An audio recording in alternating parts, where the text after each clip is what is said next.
Hoje vou-vos contar uma história.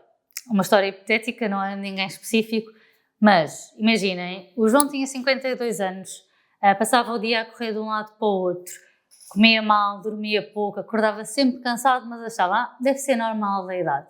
E um dia, ao pequeno almoço, começou a sentir uma dormência no braço, falta de força, foi ao hospital e era um AVC. O João sobreviveu, com algumas sequelas. No entanto, este dia foi um marco para a família e para ele, e a partir deste dia a vida passou a ser diferente. Isto tudo não por o que aconteceu naquele dia. Foi uma hipertensão provavelmente prolongada que ele não sabia que tinha. O médico lhe disse que se calhar já tinha há mais de 10 anos e que provocou então este AVC. É um dos fatores de risco maiores para ter AVCs e infartos, é efetivamente a hipertensão. E hoje, para celebrar então o Dia Mundial da Hipertensão, que foi então no dia 17 de maio, vamos falar um bocadinho do que é a hipertensão, quais é que são os sintomas, o que é que podemos fazer para a controlar e o que é que podemos fazer para a evitar. Olá a todos, meu nome é Madalena Carneiro, sou enfermeira coordenadora da clínica MyLab.care e hoje então, para comemorar este dia, vamos falar sobre a hipertensão. Então, para começar, o que é a tensão arterial? O que é a pressão arterial?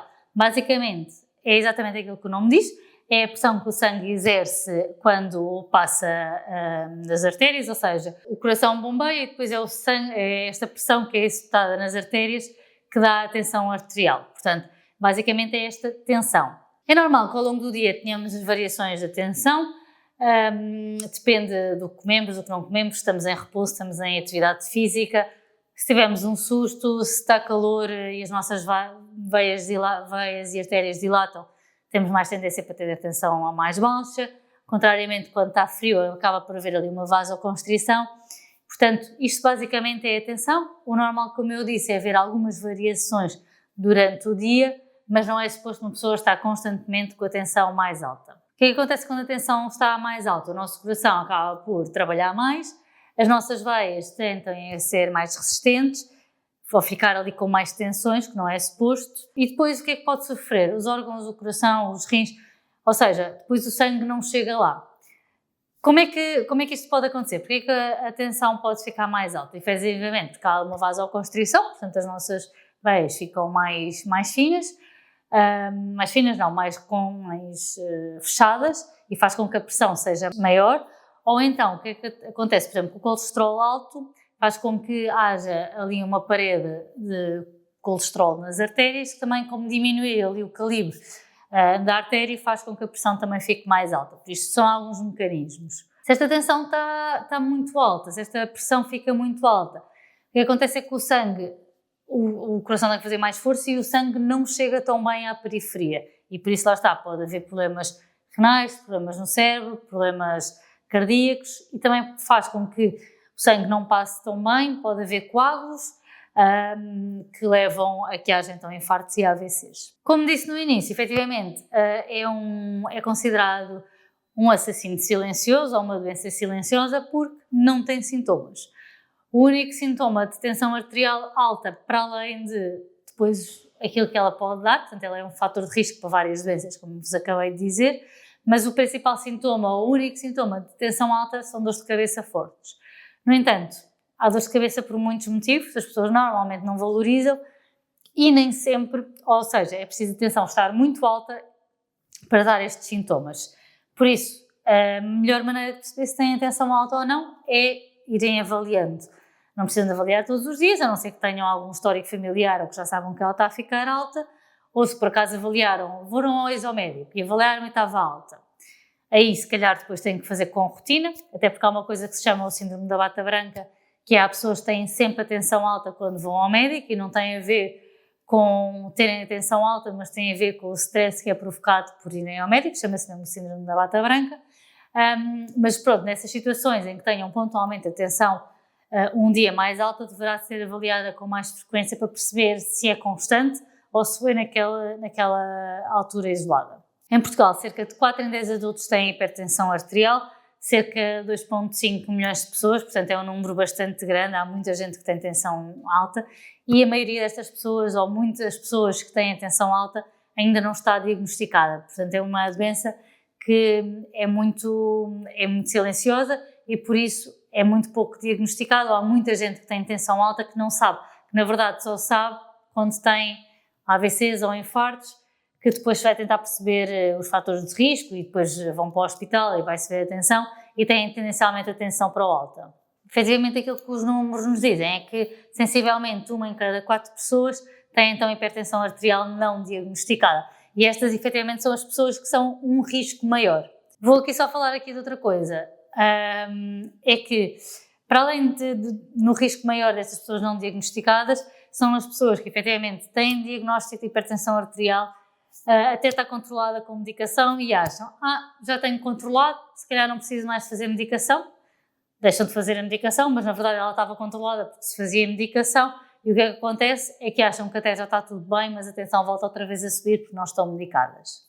A hipertensão arterial é um dos principais então, fatores de risco para o AVC, assim como para outras doenças como o infarto ou algumas doenças renais crónicas, porque o sangue depois também não chega tão bem a estes órgãos. Vamos então agora aqui falar um bocadinho dos valores da tensão, o que é normal e o que é que não é normal. O valor normal da tensão é inferior a 130 a 185, mais ou menos, inferior a isto, depois também depende um bocadinho de caso para caso e das guidelines, estão sempre um bocadinho a adaptar-se, mas ali nos 120, 170, 120, 180 acaba por ser um valor normal.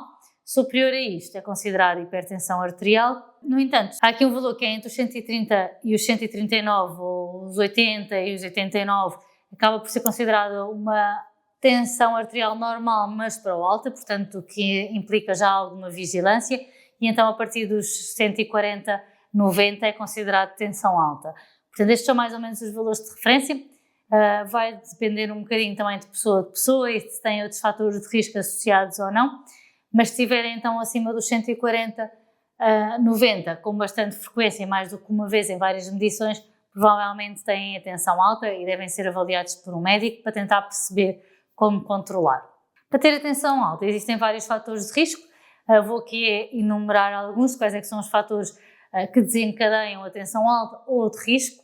Um deles é o consumo excessivo de sal. Em Portugal há um consumo bastante excessivo de sal, portanto tentar começar a condimentar as coisas com outros condimentos que não sal poderá ser importante.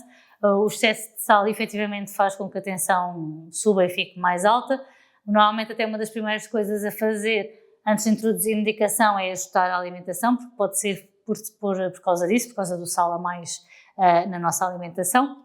O álcool também poderá ter um impacto grande no aumento da tensão arterial. O sedentarismo, não andarem, não se mexerem também não ajuda, assim como o stress crónico é assim, um grande fator de risco então para a tensão arterial, para o aparecimento da tensão arterial. O excesso de peso, porque na verdade também tudo aquilo que eu falei também está relacionado, o excesso de peso, a alimentação acaba por ser menos adequada, acaba por haver mais sedentarismo, também vai aumentar aqui o risco de ter tensão alta, para além de fatores hereditários. Também não nos podemos esquecer destes. Há pessoas que têm mais tendência para ter tensão alta, normalmente pessoas que tenham familiares com tensão alta, principalmente sem outros fatores de risco, poderá ser mesmo hereditário, portanto também tem aqui este componente que também é bastante importante ter em conta. Mas a boa notícia aqui é que efetivamente a tensão arterial pode ser tratável e não é nada de extraordinário. Efetivamente, normalmente é uma doença crónica, pode ser para o resto da vida, tem que se controlar o resto da vida. Muitas vezes é necessário, a maioria das vezes é necessária a toma de medicação.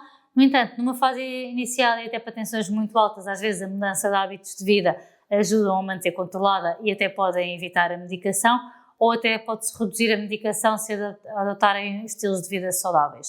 Portanto, não comer muitas comidas ricas em sal, aumentar o exercício físico e a atividade física diária, terem uma alimentação que não seja rica em gorduras, porque lá está o colesterol alto também vai aumentar a tensão, e depois controlarem o peso e tentarem evitar stress ou arranjar medidas de relaxamento que vos diminuam os níveis de stress, são bons fatores preventivos. Vou-vos fazer uma pergunta: há quanto tempo é que não vem a vossa tensão arterial? Se esta resposta é nem sei bem, nem me lembro, então vão à nossa clínica, vão à mylab.care, façam uma avaliação da tensão arterial com os nossos enfermeiros para perceber se está tudo ok ou não. Efetivamente a prevenção pode salvar vidas, por isso marquem ou passem por lá, podem marcar em mylab.care. Nós também estamos nas redes sociais, Instagram, TikTok e Facebook, podem lá ver. Se acham esta temática interessante, se têm alguém com estes sintomas ou se tem alguém que tem estes fatores de risco todos e nem sequer se preocupa a ver a tensão arterial, enviem este episódio e subscrevam também o nosso canal do YouTube. Até ao próximo episódio.